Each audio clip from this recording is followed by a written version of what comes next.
What if I told you the fastest human being who ever lived didn't even want to be a runner? What if I told you he almost quit because his back hurt too much? And what if I told you he holds world records that scientists say might never be broken? This is the story of Usain Bolt, and what you're about to hear will make you believe that some humans are simply built different. Usain St. Leo Bolt was born on August 21, 1986, in Sherwood-on-Trent, a tiny rural village in Trelawney Parish, Jamaica. His parents, Wellesley and Jennifer Bolt, ran a small grocery shop in the village. Sherwood-on-Trent was the definition of countryside. No big buildings, no fancy facilities, just simple houses, lots of nature and close-knit community. Everyone knew everyone. Young Usain was a typical country boy. He loved playing outside. He loved climbing trees. He loved eating mangoes straight from the tree. And most of all, he loved cricket. Cricket was Usain's passion. He dreamed of becoming a professional cricket player, representing Jamaica and the West Indies.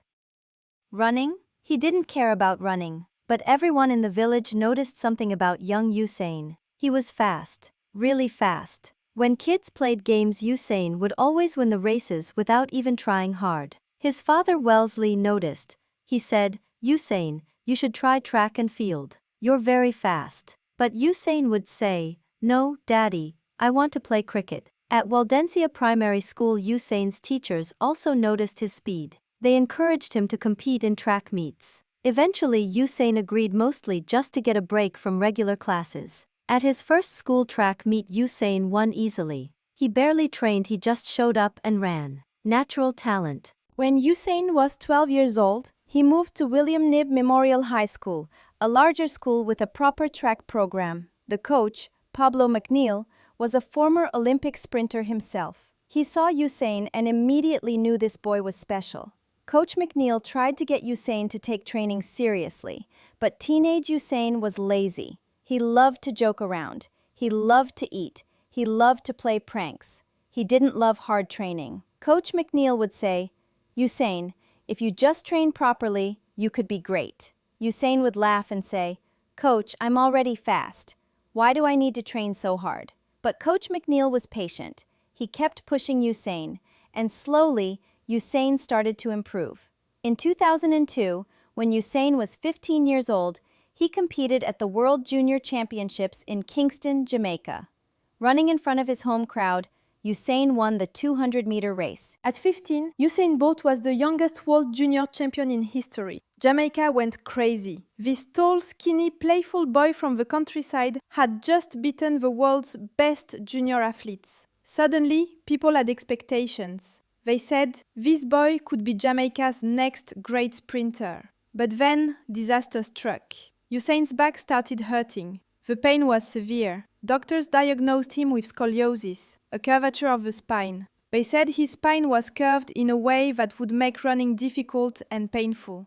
Some doctors said he might not be able to have a long career. His back will always be a problem. Teenage Usain was devastated. He loved running now. He had just won a world championship. And now, doctors were saying his career might be over before it really started. For the next few years, Usain struggled with injuries. His back hurt constantly. He had hamstring problems. He couldn't train consistently. His times were getting slower, not faster. Coaches from other countries looked at him and said, "He had talent, but he's too injury-prone. He'll never fulfill his potential." Some people in Jamaica started calling Usain lazy. They said, "He doesn't train hard enough. He's wasting his talent." Usain heard the criticism. It hurt. But he kept going. He worked with physiotherapists. He did special exercises for his back. He adapted his training to manage the pain. In 2004, at age 17,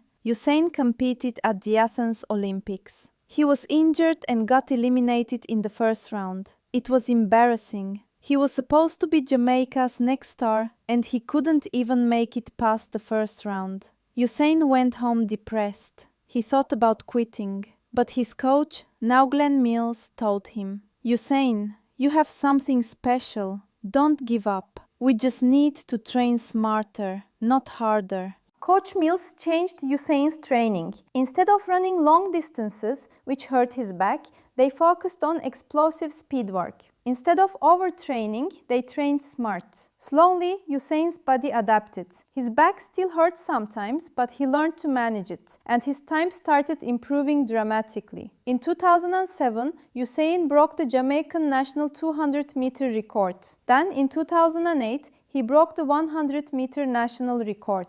People started paying attention again, but nobody expected what was about to happen. At the 2008 Beijing Olympics, Usain Bolt shocked the world. In the 100-meter final, Usain didn't just win, he destroyed the competition. And he did it while celebrating before he even crossed the finish line. At 90 meters, Usain was so far ahead that he slowed down, spread his arms, looked at the crowd and celebrated.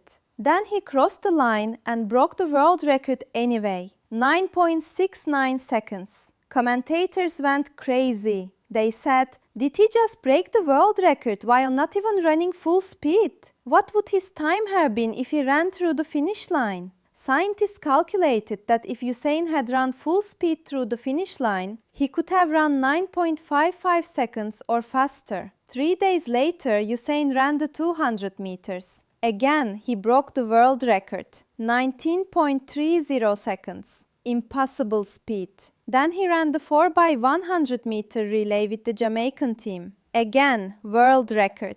Usain Bolt had won 3 Olympic gold medals and set 3 world records in one Olympics. The world had never seen anything like it. But Usain wasn't done. In 2009, at the World Championships in Berlin, Usain did the unthinkable. He broke his own world records. He ran 9.58 seconds in the 100 meters and 19.19 seconds in the 200 meters. Those records still stand today. Nobody has come close to breaking them. Scientists say those times might stand for 50 years or more.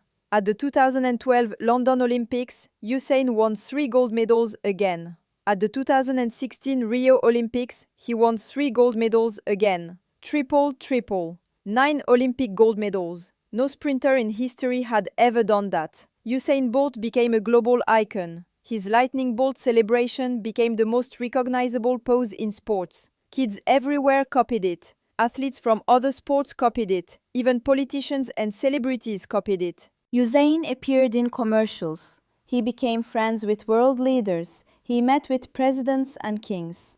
But he never forgot where he came from. Usain always represented Jamaica with pride. He wore his yellow and green uniform with honor. He spoke with his Jamaican accent. He talked about eating yams and dumplings growing up. He celebrated his Caribbean roots. After the Rio Olympics, Usain retired from track and field. He tried to pursue his childhood dream of playing professional football, but it didn't work out. His body was built for sprinting, not football. Today, Usain Bolt is a businessman, a father, and a legend. He has restaurants in Jamaica. He has endorsement deals worth millions. He runs a foundation that helps young Jamaican athletes. But more than his wealth or his records, Usain Bolt changed how the world sees Caribbean athletes. He proved that small islands can produce the greatest athletes in history. When people think of Jamaica now, they don't just think of Bob Marley and beaches. They think of Usain Bolt. They think of speed. They think of excellence. Usain Bolt's story teaches us powerful lessons. First, natural talent is just the starting point. Usain had speed, but smart training made him the greatest. Second, your body's limitations can be managed. Usain's back injury could have ended his career, but he adapted. Third, don't let others define your potential. People said Usain was too tall, too lazy, too injured. He proved them all wrong. Fourth, celebrate your heritage. Usain never tried to be anything other than a proud Jamaican. Fifth, records are made to be broken, but legends are forever. Usain's times might be beaten one day, but his legacy is eternal. From a barefoot boy in rural Jamaica who loved cricket to the fastest human being ever recorded. From nearly quitting due to back pain to winning 8 Olympic gold medals. From being called lazy to breaking world records that still stand. Usain Bolt proved that Caribbean boys can be the best in the world, that some humans are simply built for greatness, and that lightning can strike again and again and again. So, what did you learn from Usain Bolt's story? Drop your thoughts in the comments below. If this story inspired you, hit that like button and subscribe for more incredible African and Caribbean success stories. Next week we are bringing you the story of Wangari Maathai, the Kenyan woman who planted 30 million trees, fought dictators, and became the first African woman to win the Nobel Peace Prize. You don't want to miss it. Thank you for watching, and remember, your speed, your gifts, your talent, don't waste them. The world is waiting to see you run.